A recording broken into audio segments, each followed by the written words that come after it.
All right, so that's it from me by way of introduction. And if you're ready, Eila, I'm going to hand over to you. Thank you very much. Great, thank you, Katie. And yes, hello everybody. So I'm Eila Goldhahn, and I'm presenting here an aspect of my artistic practice. To begin with, I would quite like to say what is happening right now that we are all anyway aware of, but I very much feel that that's kind of part of where we are and who we are in a way today. So there's a war going on in Ukraine right now, corona pandemic, and accelerating climate change. And yeah, and it's the 9th of April 22, and I'm in my study here in the city of Plymouth in the UK. I'm an artist and a writer, and my practice is rooted in postmodern dance and in psychotherapy. And I've explored this through arts-led research. I use primarily lens-based media, but also sculpture and installation. The title of my talk, The Mover Witness, have to put in brackets behind it, authentic movement. This is a meditative movement practice that informs the way in which I approach my arts practice. And I will be showing you a film today, about a 10-minute film that will illustrate that practice. However, I'll just say a few more things about this. The mainstays of my practice are the experience of movement and embodiment, and with the aim of the development of bodily knowledge. The interest that's generated in dialogue, tacit or verbal, with another person or persons through talking about that movement. And the satisfaction of co-creating memorable moments as in a kind of movement of a collective body of movement. The other aspect to it is very much the aesthetic aspect, the seeing and the visualization of the feelings and the beauty in everyday movement and figurations. The aims of my practice is to increase the conscious perception of embodied experiences, and this is what the Mover Witness is about. It's kind of a practice or a discipline to kind of develop that kind of awareness. I'm also very interested to visualize the movement and to enable an encounter and interconnectivity between people in movement and the viewer. So hence the name, the Mover Witness.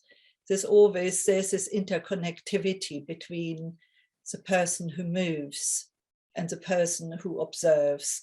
And that's how I've kind of created this name, the Mover Witness, written together as one word. It's like one connects with the other and one depends on the other. Another part of the practice is a verbalization, and that's a really important part of it as well. It's a way of speaking about what one sees and what one experiences, but without judgment.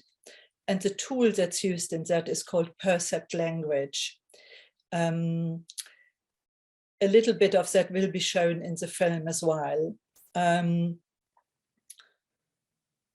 Using those practices together, the movement, the observation, and then the kind of the talking about it, is a way of increasing empathy, quite clearly, of seeing and being seen, hearing and being heard, but in a context that's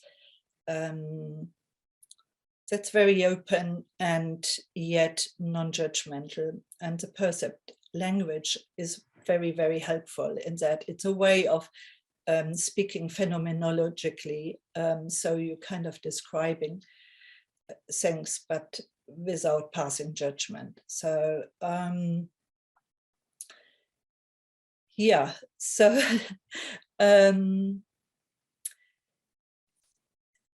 that whole practice, although it's kind of come from dance and movement and also the psychotherapies, I've been very interested in finding the kind of transferable qualities in that, and being able to use that in other contexts. And one of the strands that interests me in particular is kind of interspecies communication, like, yeah, communicating or seeing and observing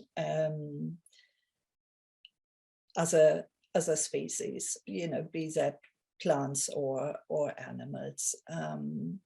Just kind of really opening up a communication with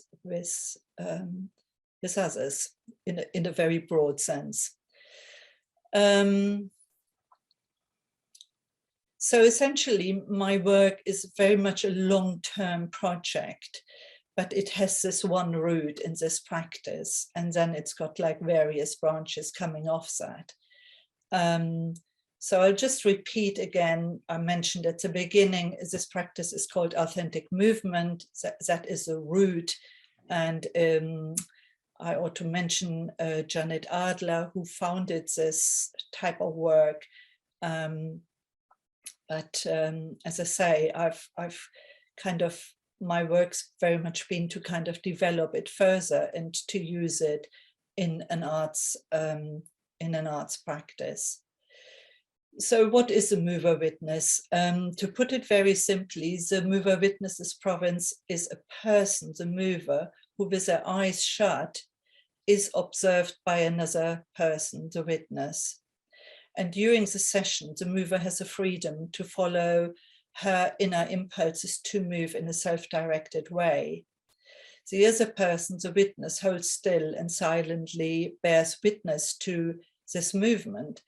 And then the subsequent dialogue between mover and witness endeavors to deliver the moved and the seen to verbal consciousness. And that's where, as I said earlier, this percept language comes in.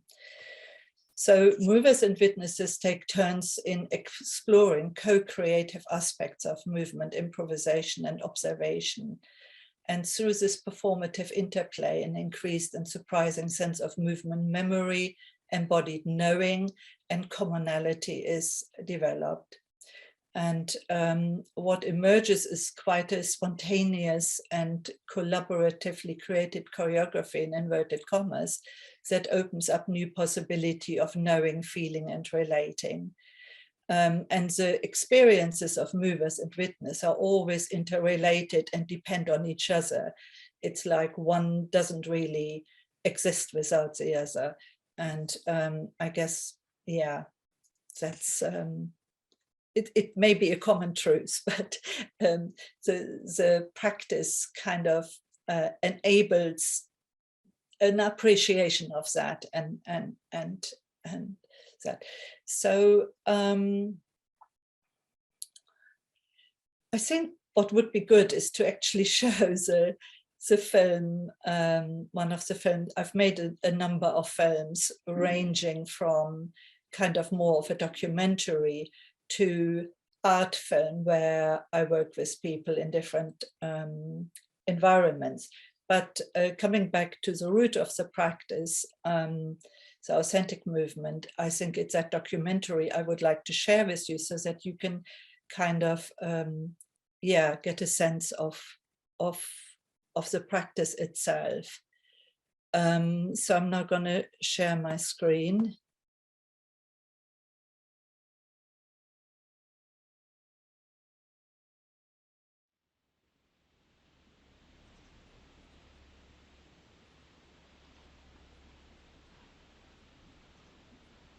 Okay, I am Finland, and I am Finland now, and you know the shape here, and this is north, and this is the northern part of Finland,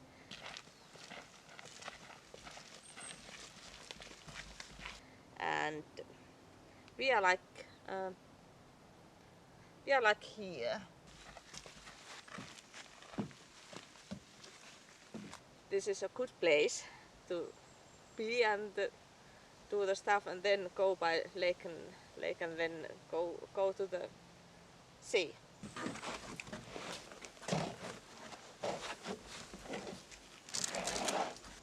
And then to the world.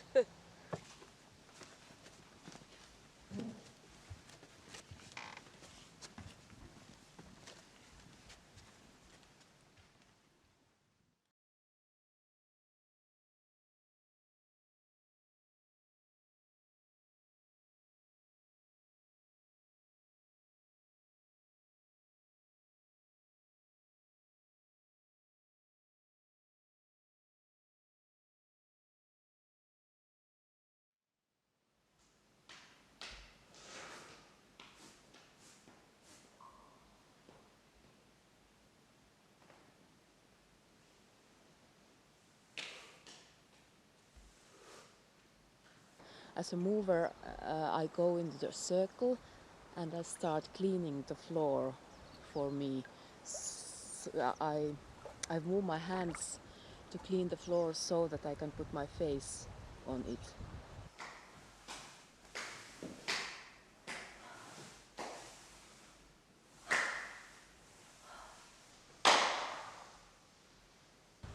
And then I start swimming on the floor.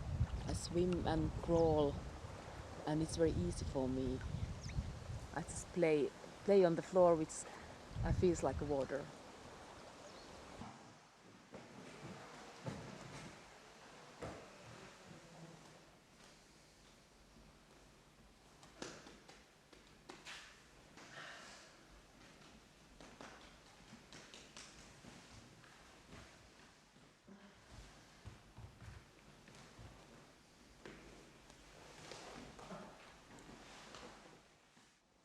So I'm standing as a witness for quite a while. I see more and more, in my opinion, more and more hands appear in the moving circle.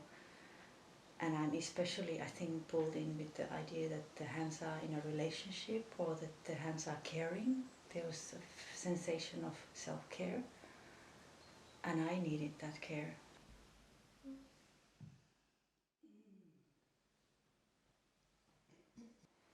So my hands are like a response to the hands I have seen, and they need to be on my head.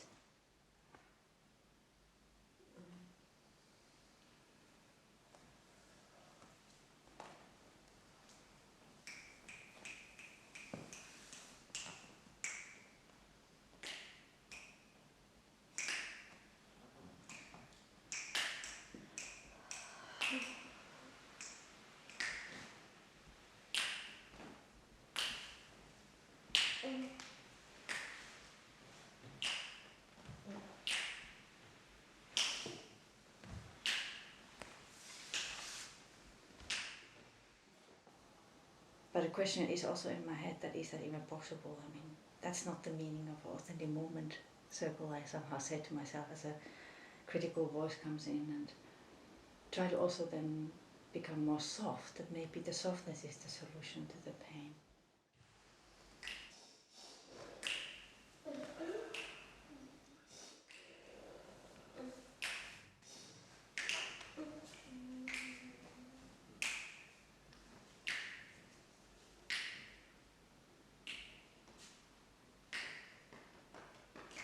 Yes, one of the important things what I've got from authentic movement is that my feelings are my own, and just my own and nobody else's, and especially your feelings are your own and not mine.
to come up. Yeah, yes. And there is a place to heal it and look at it in another environment, another time, with other people.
I can see movers doing the same thing with the eyes closed and doing things to the other side of the place, and the other person does just the same thing, and it's amazing.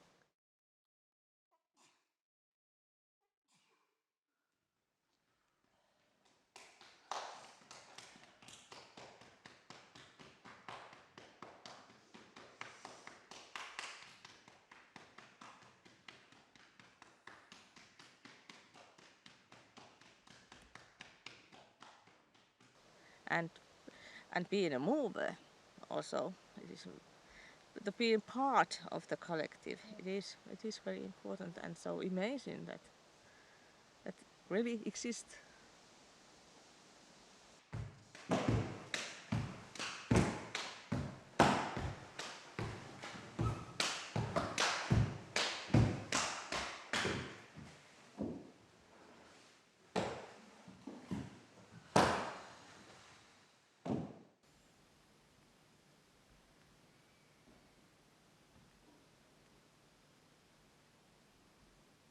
All the other movers have become witnesses, and there are two more movers in the circle. One is upright, standing, her face on an angle to me.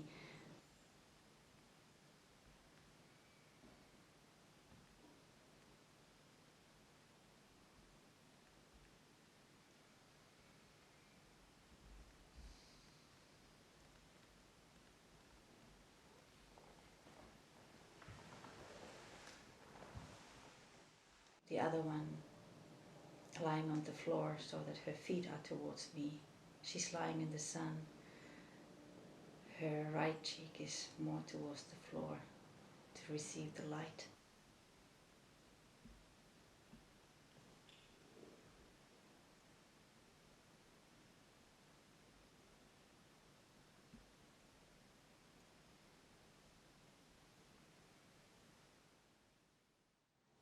What is the stillness when there is no more life? But when I see this, I feel there's absolutely nothing to be afraid of. I was sitting just, the woman lying was just in front of me, and I felt like I'm part of the symphony. I'm breathing with those two women.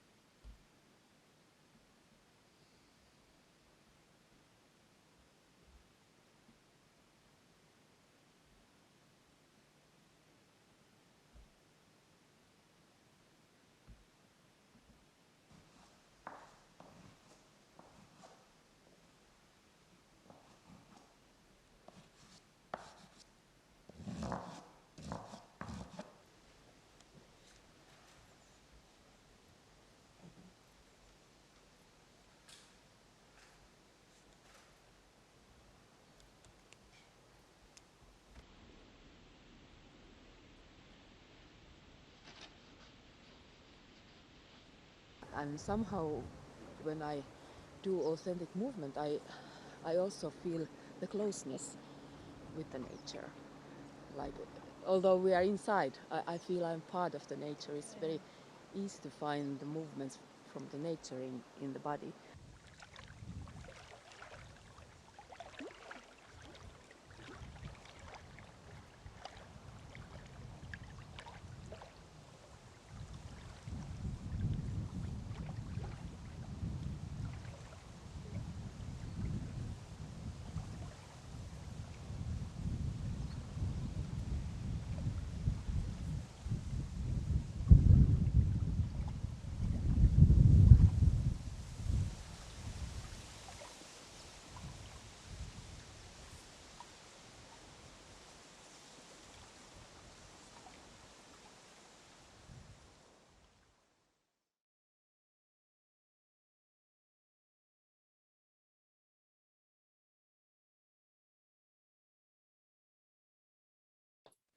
Okay,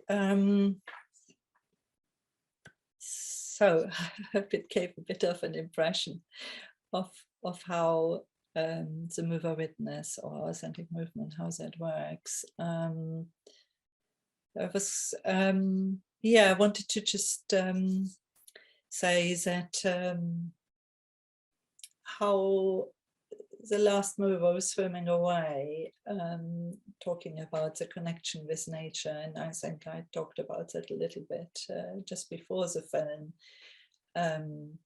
So it's that kind of aspect of also working now outside, and there's been a project I did with at Schumacher College with biologists, and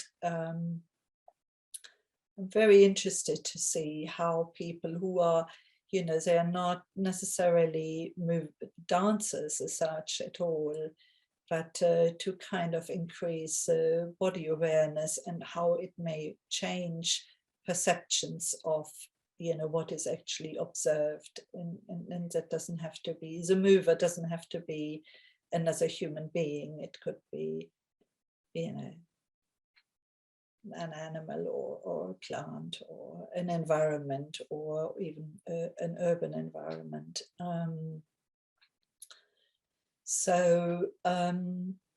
Yeah, so anyway, so this is kind of the root of the work. And so what is current, I've just completed a book that's coming out with Routledge in May,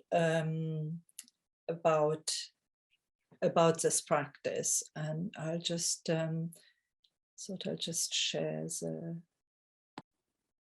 and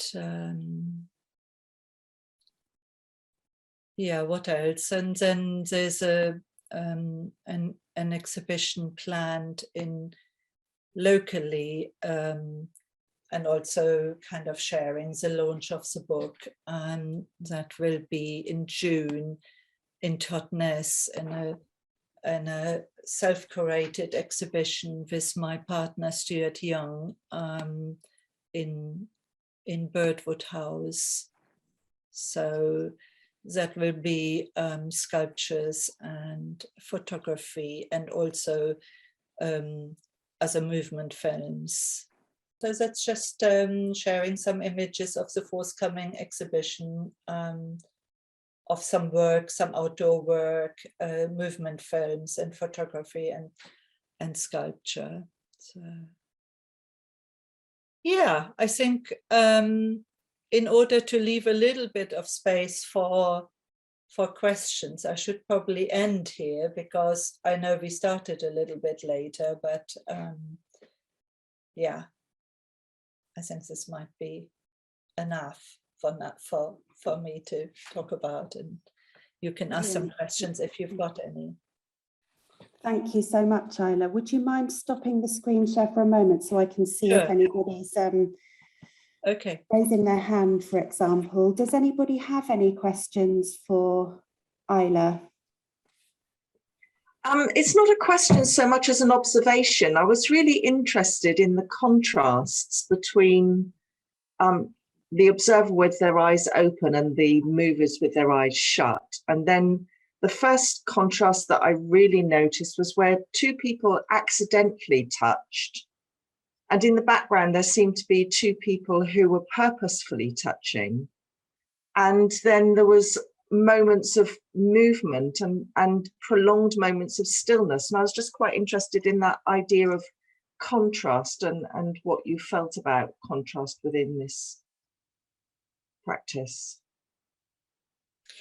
Okay, yeah, well, acute observation, I would say, on your part. Very good.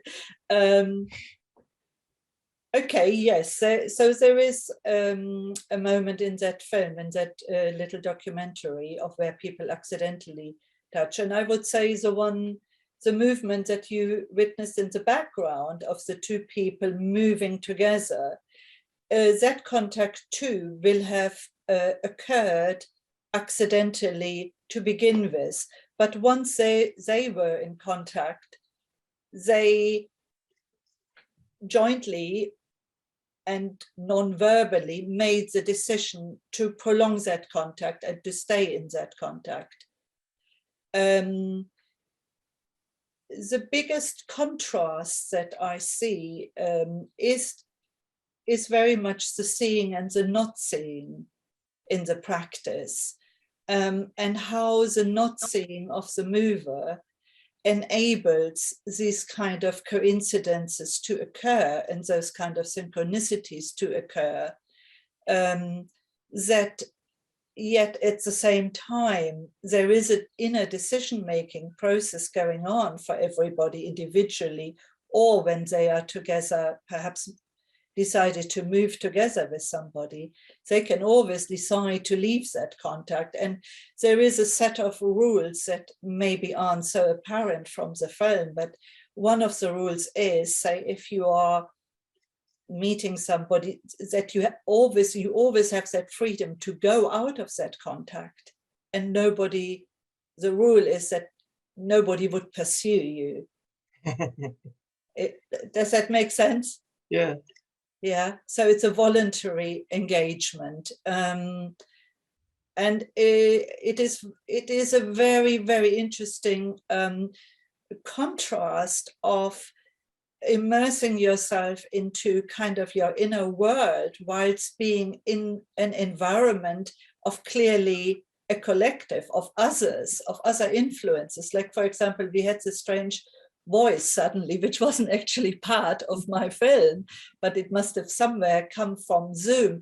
But I suddenly thought, well, why is that there? And that could happen, anything can happen at any time. And all that kind of creates the richness of the kind of the richness of that experience, because you can safeguard a space so much. And that's why I'm also interested in working outdoors, is because that element of unpredictability, of course, increases. Yeah, sorry, did that help? Interesting, yes, thank you. Thank you.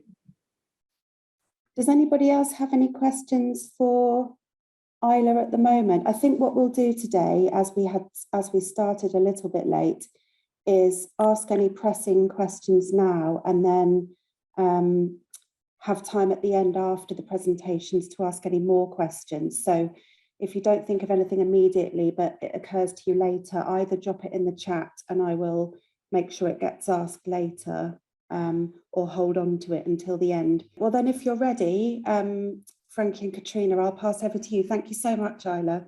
Mm-hmm. Thank you. Thank you, Katie. Thank you, Eila. So I'm just going to introduce us on behalf of both of us. So this is we've been doing some collaborative work, Katrina and I. Katrina, just as a very quick thumbnail, is a choreographer with a huge experience in choreography, visual kind of arts. And I've got a fine art background and in video, film, sort of, but that's kind of primarily performance related. It's got a performance related aspect to it. And lately, Katrina has developed a research interest in this idea of dorsality, which we can talk about sort of later, but we talk about in the film.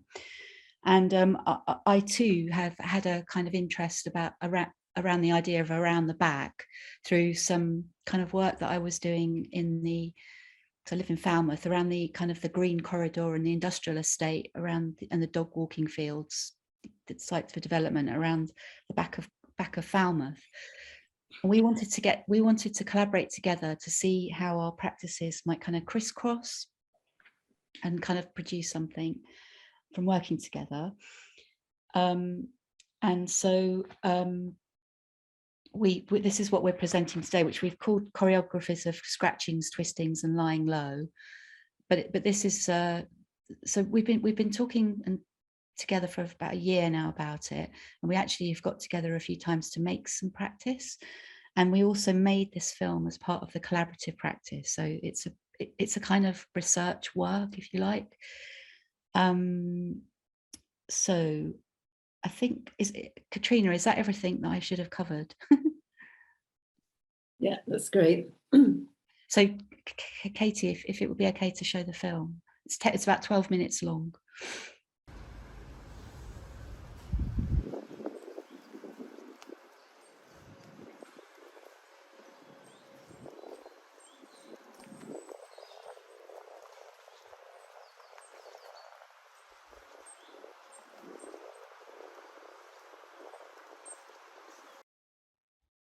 On conversation, a temporary place where we can place pebbles and flowers and bits of rural and small town debris around us, in which to meet and converse through gestures, breath, words, still pause listening.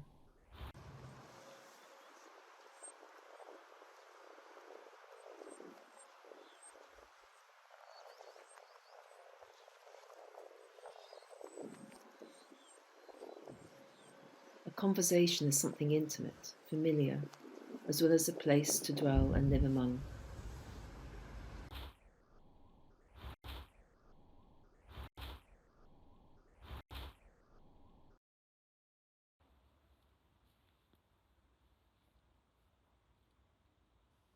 There appears to be no agenda and things are not graspable, but ideas and thoughts and feelings do appear and swirl around us, and the conversation, as a soft, porous container, holds this crisscross dancing around. We gather around. We are sometimes you and I, and sometimes others, few or many. And sometimes I think I am alone, but there are also the grass, soil, sky, water, and the concrete dust, moth, moon, and other constellations. In between spaces of the day open into vast drifts of colour, and a surprise encounter with bird, beetle, leaf cloud of the presence of the body of.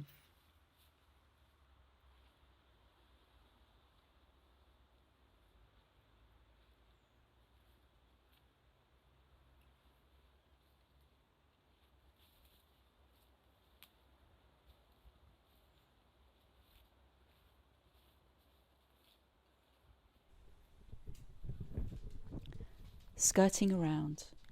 Skirt, a garment fastened around the waist. An edge, a border, margin, on the fringes. A slang word for women. Turn away, ancient woodland path. That way, Empire Way. Night vets, day vets, car dealers, car body, car repair, car painting.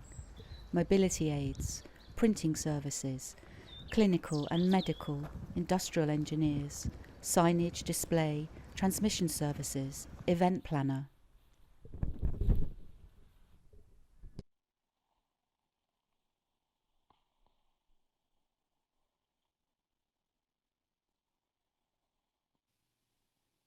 Sarah Ahmed writes, "We are turned towards things. Such things make an impression upon us. We perceive them as things insofar as we share residence with them. Perception hence involves orientation. What is perceived depends on where we are located, which gives us a certain take on things."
Leslie Kern writes, "As a woman, my everyday urban experiences are deeply gendered. My gender identity shapes how I move through the city, how I live my life day to day, and the choices available to me.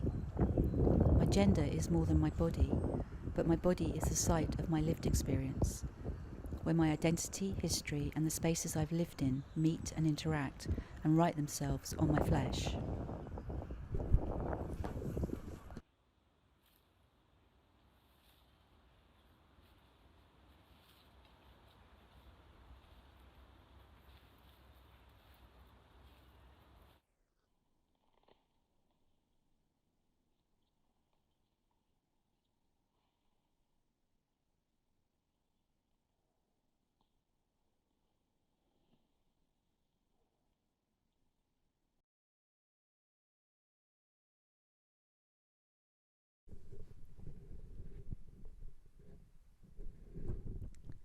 Beginning to write, then getting up, stopped by the movements of a huge early bumblebee which has somehow gotten inside this house and is reeling, bumping, stunning itself against the window panes and sills. I open the front door and speak to it, trying to attract it outside. It is looking for what it needs, just as I am, and like me, it has gotten trapped in a place where it cannot fulfill its own life. I could open the jar of honey on the kitchen counter, and perhaps it would take honey from that. But its life process, its work, its mode of being cannot be fulfilled inside this house, and I too have been bumping my way against glassy panes, falling half-stunned, gathering myself up and crawling, then again taking off, searching. Notes towards a politics of location, Adrian Rich.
David Wills proposes a biotechnological relation between a traditional understanding of technology as a human-mechanical relation, that in turning we turn into something technological.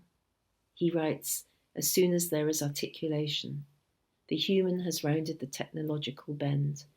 The technological turn has occurred. Deviating from its forward path, a detour, a deviation, advancing askew. Even if in turning, one, the human, deviates from itself in the simplest or most minimal fashion, turns just a little to the left or to the right, it turns, for all intents and purposes, towards the back.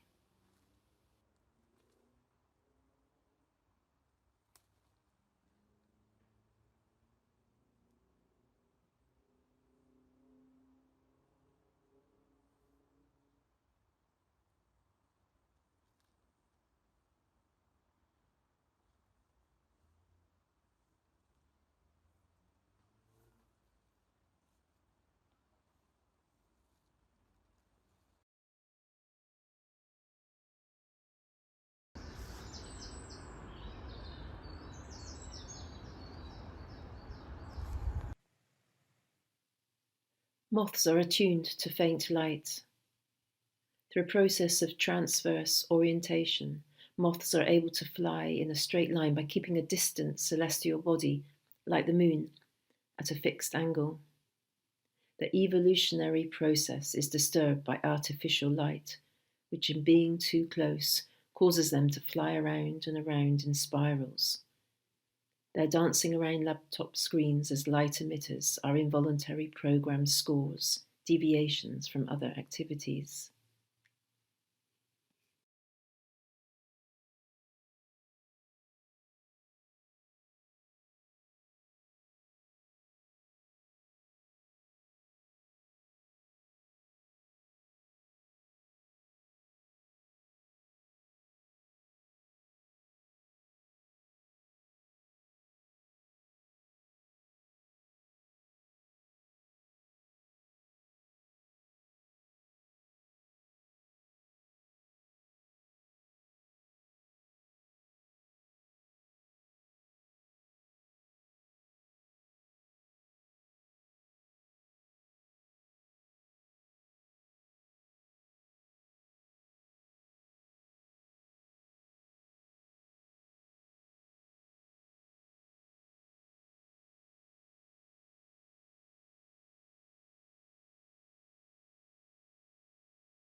Just maybe we could just say a couple of little things, Katrina.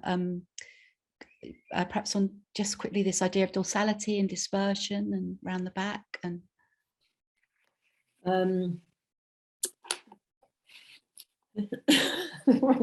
Where to start? In the middle. No, it's fine. Yeah, I just became, I suppose it's also as a move, this idea of dorsality, not only in relationship to the body, but opening up a kind of sort of wider set of concepts.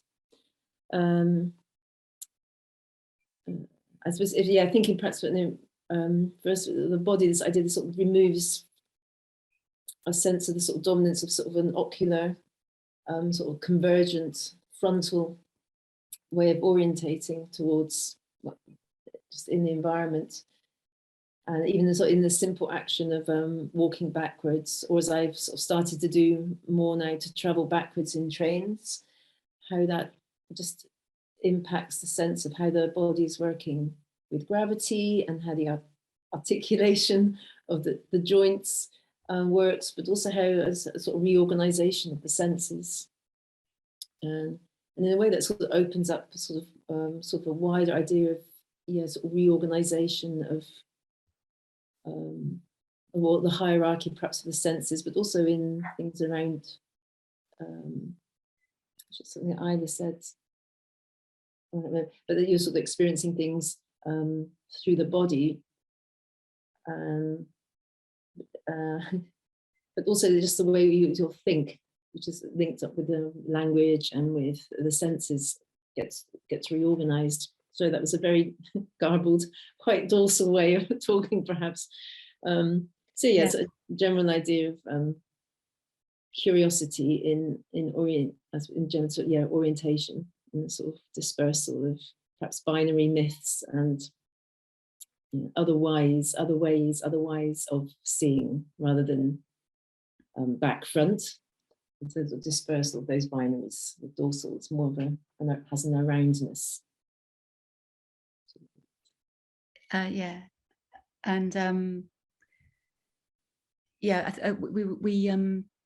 mean, the process of making the film, as much as anything else, we've got some other bits of practice that we want to look at a bit more, and we've got some ideas from making the film, because it was kind of actually making the film and collaborating and kind of doing the editing, and this kind of other ideas come through, which I thought was really interesting when we were talking about it. This kind of idea of articulation, dorsal articulation, and also a kind of dorsality of kind of locatedness or non-locatedness, which is kind of another wider dispersed sort of viewing the body in the world, I suppose, or not in the world, in the context. We don't have anything much more to say, because we kind of set it up as a kind of proposition or set of propositions. We have lots to say, but we set up as a set of propositions which we want to kind of continue working with, really. So if anyone's got any questions, obviously happy to answer them. Thank you so much, Frankie and Katrina. For people who've joined us during that presentation, we're going to give a little bit of time to questions after each presentation, and then there will be a slot at the end as well, where you can ask questions if they occur to you later. Does anybody have anything they'd like to ask or observe after Frankie and Katrina's presentation? Laura. Hi there. Yes, I found both presentations really, really interesting. And I can see connections between the two. And knowing a little bit about Jodie's work, I can see a connection with the presentation that's coming up. And for me, that those relationships are all around two things: moving away from the visual as a way of exploring the world and our relationship with those we share it with, whether they be human or more than human or non-human, or whatever phraseology you want to use. But also that engagement with the non-human and the more than human. And for me, I'm kind of exploring similar themes, but differently. And I'm keen to think about how we can include, I'm going to call them non-humans, include non-humans in our articulations, our explorations, our provocations, without speaking for them, whilst at the same time making clear the needs that we currently understand about them. So, for instance, I don't know, pollinators need less pesticide. Let's say that's a need that we can articulate on their behalf. But there's something ethical about putting words into their mouths. And I haven't worked that one through myself yet, but it's something that I think about. And I just wondered what the artist presenting today might think about those two things: the beyond the visual and the working with the more than human. Sorry, coming at slightly an angle. It's just that when you said that, it just reminds me of actually, it was actually Frankie who this small piece by Ursula Le Guin. You know, Frankie, that where it's like there's a sort of council, and there's a sort of council of elderly females that decide to unname themselves. I don't know if other people know. They give birth to themselves. They give birth to themselves, but so they unname themselves because the names, according to sort of the categories that we have given them, you know, whether that's a bee or a yak or a fish. And so it's a really nice article. It's like a small story, and just by chance I had it. It just reminds me, this not speaking for them, but also even by naming, you know. Yeah, I think also, Laura, it's something that me and Katrina have been thinking about. We've kind of we wanted to use text and captions, and some of it's kind of relates to our writing, and some of the quotes we use, they've got specific kind of images in them. But it's something that we have been thinking, you know, we're thinking about, and we don't know how to approach it yet. But I mean, it really interested to hear more from from you on that. Yeah, conversations waiting to be had here, isn't there? It's a really rich vein of, and it's really interesting that so many artists are kind of swerving into these issues at roughly the same time, but all drawing different things out of it and working with it in different ways.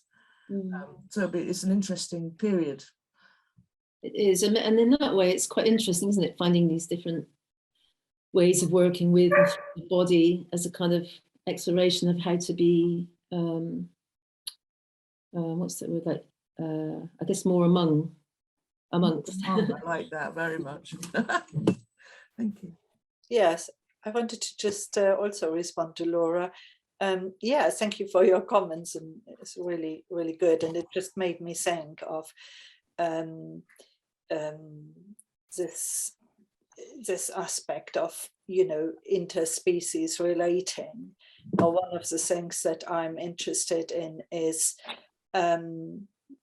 yeah, I'm not interested in speaking for other species or putting words into their mouths or whatever.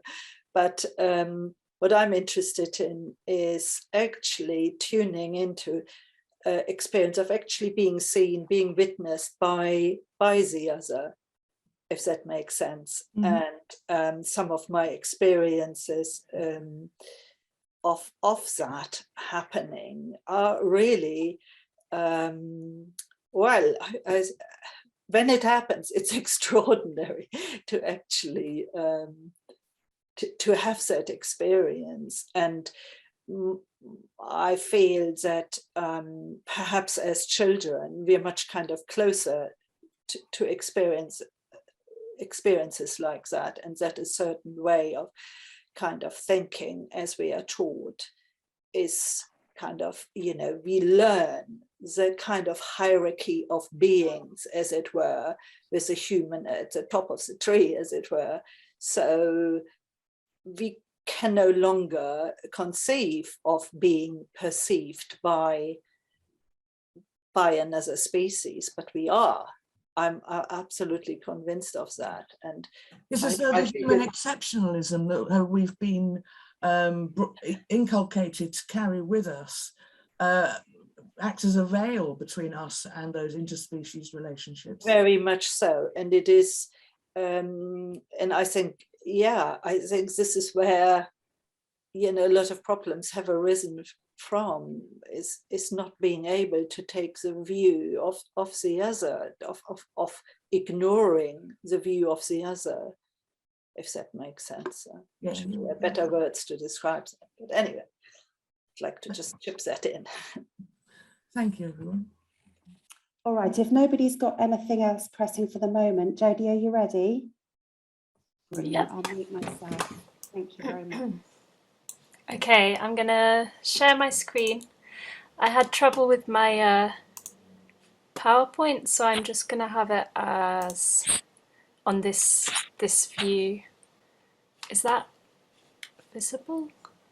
Yeah, that's fine. We can see the main picture quite large, and just the others down the side as a series of thumbnails. Yeah, cool. Okay, I'll leave it like that. So I actually made a transcript of my talk in case anyone needs to access the text. I know Zoom is captioning the talks today, so you might be able to access it that way, but the link is there if you need and I can drop it in chat if anyone needs to see the text alongside the spoken talk. Okay, cool.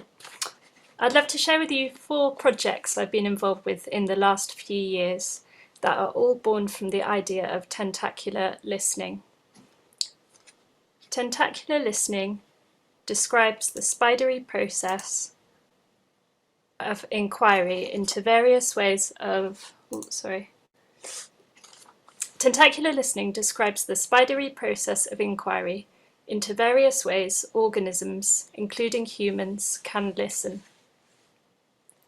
Through senses and sensibilities, I wonder about the vast multitude of voices that can be experienced when we listen deeply to ourselves, others, and our unfolding environments. I've been slowly attending to these tentacles with a view or an ear to expanding my relationship with sound as a musician and sound artist. What is sound? Where have I been mistaken? What are the connections that were aching to be made? And where are those that required a conscious severing so that they may redevelop anew? I borrowed the term tentacular from a chapter in Donna Haraway's 2016 book, Staying with the Trouble, entitled Tentacular Thinking. Haraway writes that tentacular comes from the Latin tentaculum or tentare, meaning feeler or try. This resonates with my suspicion that listening itself is an active process, something we must try. Despite silence being an impossibility, listening is a practice of selection, attention, processing, relating, emoting. A reaching out, a fluid connectivity a tentacular event. The metaphor carries to notions beyond sound. Through listening, I might feel or try to be a human on this planet among other humans, creatures, plants, bacteria, viruses, plastics, substances, minerals, and uncategorizables. In trying to reference the term tentacular, I find that Haraway says she pinched the term from the writer, Eva Hayward, who cites Donna Haraway as the origin of the term. In seeking the source of the term, I become tangled in a messy network with no clear beginning. Haraway says nothing is connected to everything. Everything is connected to something. I like this because it's easy to say everything is connected, but less easy to say what's connected and why. This is why I love working collaboratively with others and with some level of improvisation, so that people's tentacularities can be properly allowed and explored. So these are the 4 recent investigations that I'm going to talk about.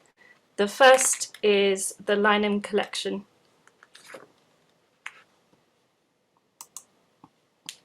Okay, so Lynham collection happened between March to September 2020, was launched as part of Plymouth Art Weekender. I was supported by the Plymouth Platform Scheme and Visual Arts Plymouth to create a piece for the Weekender.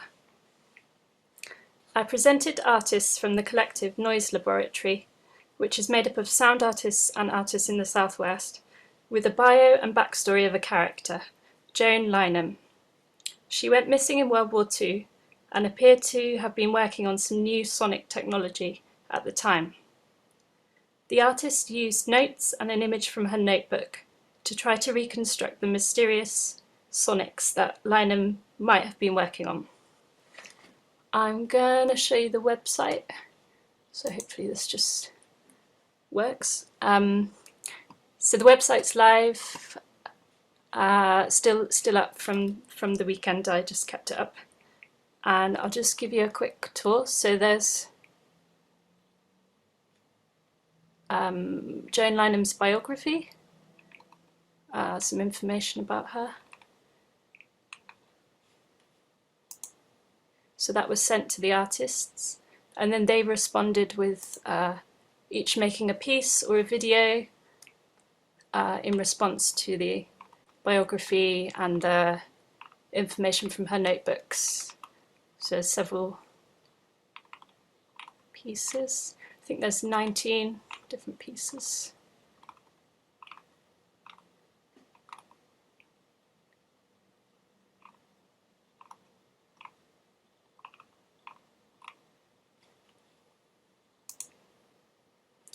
And each artist submitted a theory of what Joan's work might have been. These are all here, so you can click into these and read about the artist's process in making their piece, or their theory of what Lynham was working on.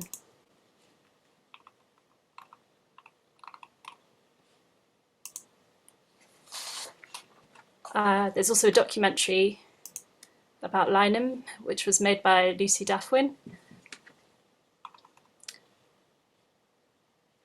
And a podcast about Lynham made by Kerry Priest.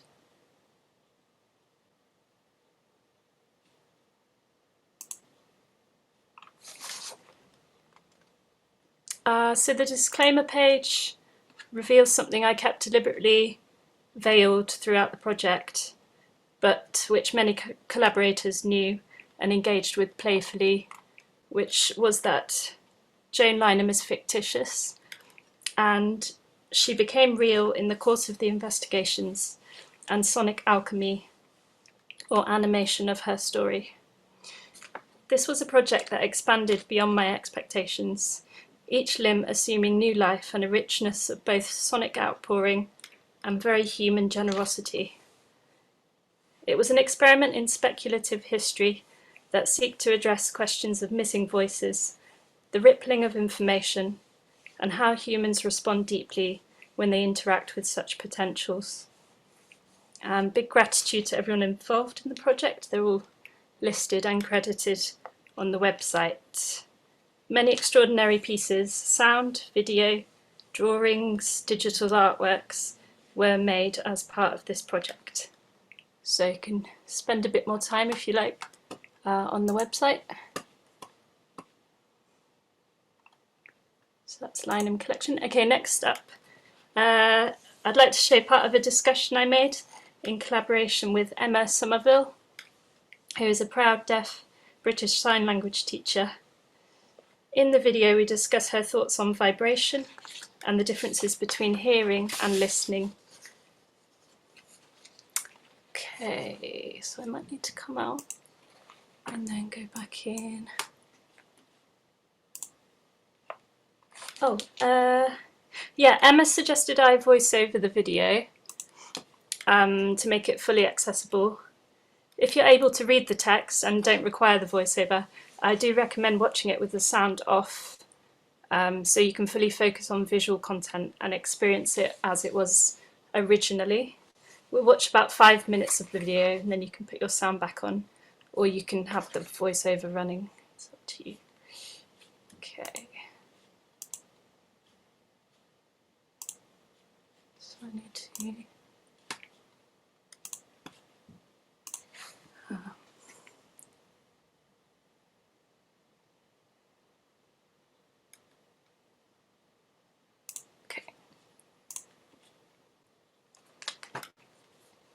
Tentacular listening, beyond hearing.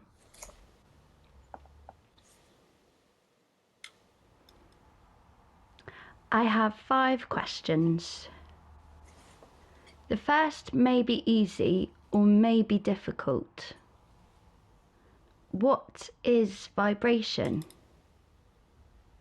For me, vibration means feeling, sensation through my body. Not through my ears, through my body. Sometimes, when there is vibration, I feel it, but sometimes not. Through something like static. Static, yes. In the air. I can feel it all around me. It's amazing.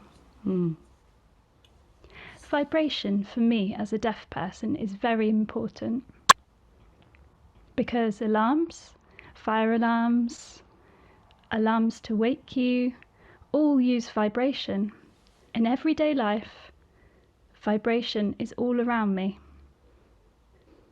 A connection develops, so the body recognizes vibration. Sometimes I know someone is nearby, behind me, coming closer, because I feel the atmosphere change. I look round and there's someone there. Amazing. Okay, second question. How are vibration and sound different?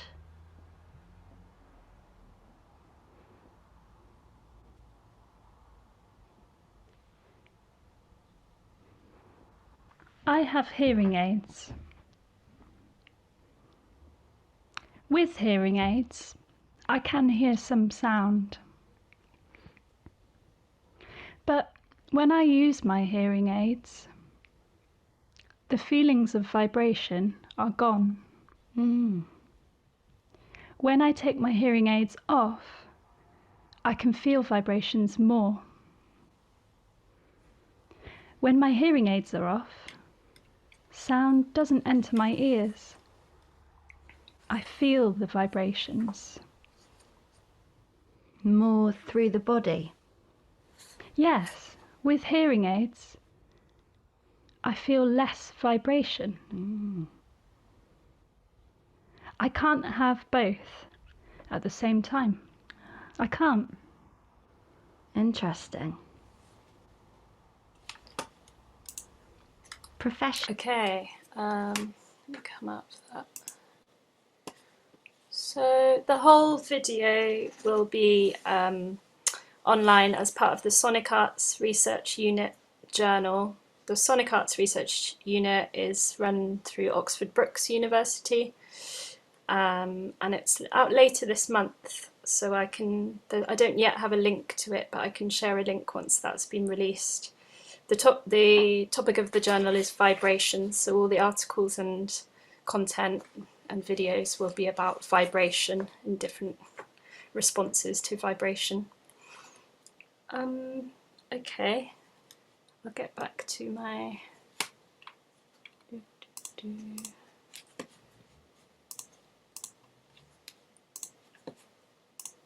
Yes.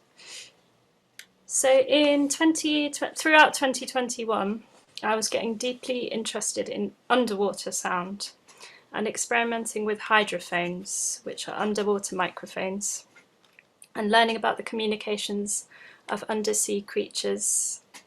I was asked to make a podcast for Sound Art Radio on underwater sound.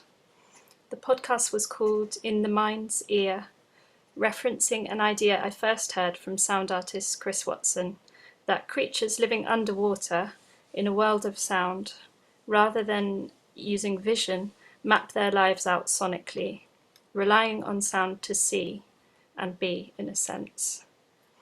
The podcast goes into this and much more in depth, and features thinking from Laura Denning, who's on the call, Jack Greenhall, who studies the sound of pond life, and Tim Gordon, who is doing pioneering work restoring coral reefs with sound. And I'm going to play a 2-minute clip from the podcast.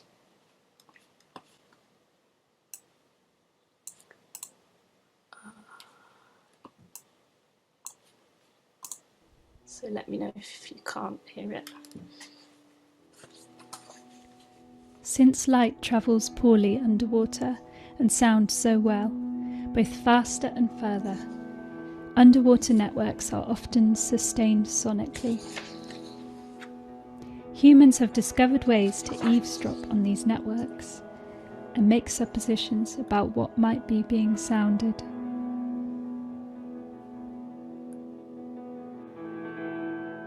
The deep sound channel is a zone or layer of seawater in which the temperature, pressure, and salinity are such that sound can travel for thousands of miles. Migrating baleen whales make use of this deep sound channel to signal to each other over long distances. How to fit or not fit into this acoustic network, sound and vibration generated by ships, sonar, seismic testing, dredging and drilling, wind farm construction, and other human-made sounds. What happens to marine ecosystems reliant on sound for feeding, social interaction, communication, orientation, navigation, and predator vigilance when the water is thick with such sounds?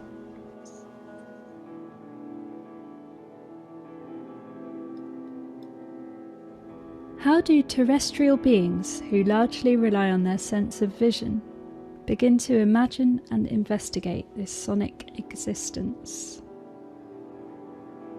And seen in the fuller web of threats to marine biodiversity, such as chemical pollution and plastics, how does our acoustic footprint compare, contribute, accumulate, and interact?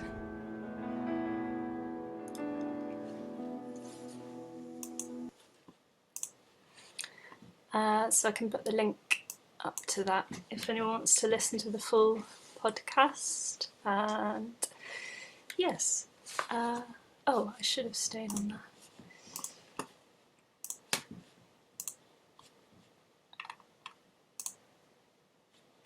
Okay, finally and most currently, I've been immersing myself in the work of Eila Goldhahn, who is a composer from New Zealand, born in 1939. I'm poring through her back catalogue of compositions, and it feels like quenching something I didn't even know I was thirsting for. I'll be giving a talk about her at the conference Wild Energies Live Materials, which is the link there, on April 28th, which is a reappraisal of the importance of her thinking and work in contemporary improvised and experimental music. I studied music at university 10 years ago and had recently been undergoing a personal project of relearning or unlearning the histories of music given to me, though very beautiful and informative, those of John Cage, Philip Glass, Harry Partch, had few female composers in who I could name or reference or get giddy about. I began learning about Eliane Redig, Pauline Oliveros, Suzanne Ciani. The documentary Sisters with Transistors was released and fueled me further in my tentacular inquiries. So when this conference appeared, it was delightful timing. In my talk, I will explore the ways which Lockwood recognises and investigates sonic phenomena which lie outside of human zones of perception, invisibility, yet are inextricably and inseparably affecting upon human bodies, indivisibility, and how her work and life combines beautifully these seemingly disparate qualities. I'll also provide the link for the conference because there's some other really good talks and a lot kind of connected to what we've been talking about more than human communications, which is something that Eila Goldhahn studied a lot or kind of worked with a lot. Cool, that's me. Fantastic, thank you so much, Jodie. Jodie was the final presenter today, so I think we can move straight into either questions directed specifically to Jodie or any other questions that have come up as a result of any of the three presentations this morning. Does anybody have anything they'd like to say or ask? Hi, yeah, can I just say that this is everything, it's fascinating, but it's totally outside my sort of sphere of reference. So I think I need to actually process what I've listened to and seen today. So I feel I can't ask a question. So it's not that I don't want to ask a question, it's just that I don't, fortunately I'm reading Donna Haraway's Keeping with the Trouble at the moment, because otherwise I think I wouldn't have actually had much of an idea about what anyone was talking about. It's all very niche, and it's not really my niche, though it's fascinating. So thank you everyone, but I need to sort of process what I've listened to, I think, before I can come up with a question that makes any sense to anyone other than myself. Thank you. Sure. Thank you, Claire. Anybody else have anything they'd like to say? Anybody, any reflections or any questions? Yeah, hello. Hi, Christina. Hello. To those of you who haven't seen me before, I'm new to camp, so hello, my name's Christina, nice to meet you. Yeah, this was just a comment for Jodie, really. This is the first camp huddle that I came to, and I was really excited to see the word tentacular in there. It really caught my attention because over the last 2 years, Donna Haraway's been one of the main writers who's been part of my research, and I've been really interested to see the way that artists use tacit and tentacular experience and thinking as a way to interact with the natural world. And particularly the project in the mind's ear. I'm really excited to go away and have a listen to that podcast. So yeah, just to say hello and thank you very much for sharing that with us. Hi Christina, that's really nice. Nice to meet you. Any other comments or questions? I wondered whether each of the presenters might answer a sort of half-formed question. Sorry, someone's knocking at my door very insistently. I'm going to speak and go and answer at the same time. I was wondering about the role of femaleness in each of the presentations this morning. I feel like there are ways of approaching movement, connection, listening, watching, which to me feel like they've got a very female aspect to them. What do you think about that? Can I start with you, Eila? Was it a coincidence? Yeah, yeah, I think my practice in particular, or rather the root practice that I was relating today, is very kind of female, white female, heterosexual, middle class dominated. And I'm very aware of that. And I'm also very aware of there are certain trainings in this method which are actually becoming extortionately expensive and all of that, that it makes the work kind of not accessible to a much wider population. And I strongly disagree with that. And one of the things I'm thinking about is how to change that.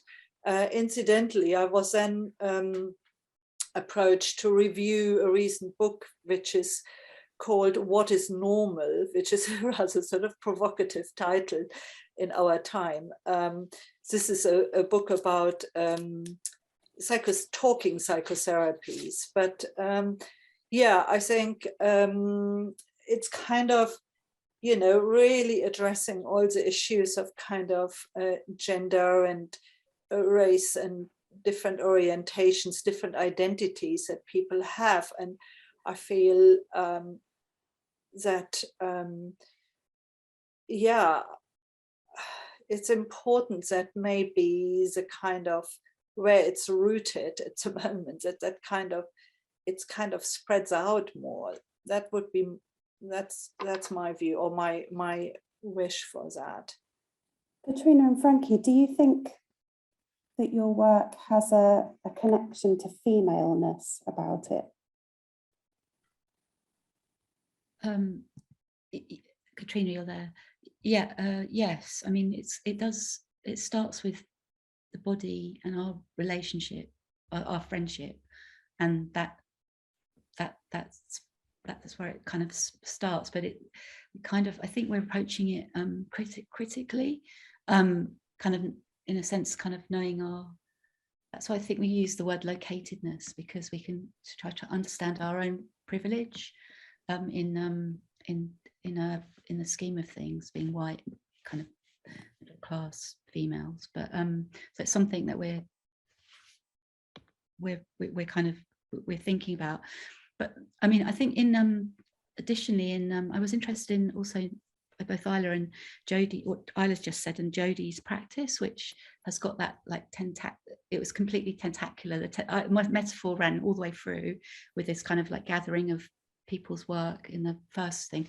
And I think just in terms of like Katrina and I have kind of other interests in, I don't know, would you call it curation? Your work with your kind of, it's called widening participation, I suppose. But Katrina, is that right?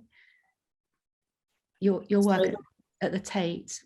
It's kind of, so I mean, I've got this kind of interesting curation and like modes of curation that are more dispersed, and I think Katrina can also speak to that as well. So it's something that we think about. Is that right, Katrina? Yeah. Sorry, I mean, because the femaleness. It's a kind of understanding that location, but also working through that backwards. I suppose. It's a question though, Katie. We don't know the answer. Yeah, it's interesting that female. Well, we were also talking a little bit just before we came on, because Frankie, there's that. Oh yeah. That citation to find. I mean, there's this sort of this urban gendered body, and we were saying, oh, do we actually? Or I was saying, oh, or there's more like material, or the body is material. Yeah, The and, body, and, it's very. and somebody's put something in. Laura's put in the thing about this idea of the body as location, precisely to connect bodies across differences. So something, the idea of interconnectedness is something we've been thinking about too. This articulation and interconnectedness. But I have to say that Jodie, just at this, because you said word interconnectedness. I love, Jodie, when you said this, I think you got it with someone, is it not it's very easy to say everything's connected, but it's, you said that, but everything is connected to something. Yeah, that's sort of yeah, that's a Donna Haraway quote. Yeah, but it's really, it's nice. It cuts through something, or it cuts through a generalization as well somehow. Somehow, yeah. Janice, I see you've got your hand up. Would you like to ask something? Oh, hi there. Thank you. Yes, I'm new to your camp as well, so I'm hoping to sign up. Welcome. It's really, really fascinating, and I've been following especially Katrina's work a bit on Instagram, and I work myself with cross art form movement and visual art. So I'm basically, but get to the point. Yeah, fascinating presentation. I'm sorry I come in a little bit late, but yeah, just all the words that, and all, like another participant said there, that, you know, sort of, I need time to process some of it. Amazing, and I would like to reflect back on it to you. But all the sort of interconnectedness thing it sort of resonated with me. So much of the kind of becoming, I keep thinking of like becoming things when you're trying to sort of connect. It's almost like a becoming thing, and I've been sort of exploring ways of immersing into whether it's nature, the trees, the sort of the growth, or paper, or it's almost to sort of to reach that connectedness, to sort of give up our being and a sort of become or allow something to become itself and then immerse into it. That's the sort of lines that are coming to me that I've been working with. So just want to thank you. It's fascinating and really inspiring to sort of just to hear all those beautiful thoughts about those ideas. So thank you. And I will be processing it further. Thanks very much, Janice. Ooh, I'm out and about, so I'm just trying to turn off my mute for you. I'll do it for you, Janice, no problem. Are there any more questions or comments from anybody? Feel free to put them in the chat as well if you wish, so that I can share them if speaking is not an option where you are. Hi. Hi, Liv. Hiya. I was going to say, I really like in the work about sorry, my ability to speak is left me today, about like putting the sound, like listening from the sound like under the water. That was really interesting to me because, again, not to talk about Donna Haraway again, but since someone who's read her more recently will probably be better at me than explaining this, but you know, when she talks about like chthonic beings and like going back to the ground and like things like tentacles and things that squirm and things that are all tangled up together, I thought that like listening to things below the water and like in the sort of like in the surface of the, not the surface, but like inside like the mess of everything moving was a really nice way of talking about that. I forgot where I was going with that, but yeah, I thought it was all really interesting. Thank you so much for sharing that with us, all three of you, or four of you. Thank you, Liv.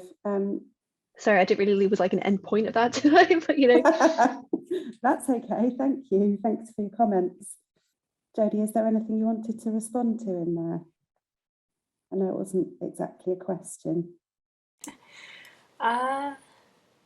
No, I enjoyed hearing it though. It's nice to hear that it resonates with people, and yeah, I'd encourage you to listen to the podcast. It's really interesting stuff on there. Okay, well, we're getting towards the end of our time slot for today. Does anybody have anything they'd like to say or ask in the last few minutes? Just thank you for hosting, Katie. Yeah, of course, thank you, Frankie. Yeah, you're very welcome. Yeah, thank you. Thank you very much. Well, thank you all so much for presenting, and thanks everyone for coming along today.